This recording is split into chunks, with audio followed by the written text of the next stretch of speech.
আপনি দেখছেন news now, আমরা জানি কোনটা খবর। মুখ্যমন্ত্রী মানিক সাহা গুজরাটের ভাবনগর বিশ্ববিদ্যালয়ের প্রাক্তন উপাচার্য অধ্যাপক শৈলেশ জালা এবং তার দলকে সৌজন্য সাক্ষাৎ করেছেন এবং গতকাল রাত্রে এই সৌজন্য সাক্ষাৎ সম্পন্ন হয়েছে মুখ্যমন্ত্রীর বাসভবনে।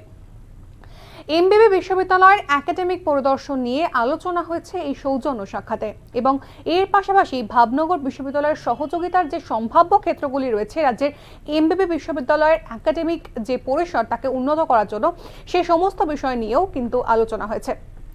এমবিবি বিশ্ববিদ্যালয়ের পঠন পাঠন উন্নয়নের সহযোগিতা করার জন্য ভাবনগর বিশ্ববিদ্যালয়ের সঙ্গে একটি কোলাবোরেশন করার কথাও গতকালকের এই বৈঠকে হয়েছে বলেই এখনো পর্যন্ত সূত্র মারফত খবর।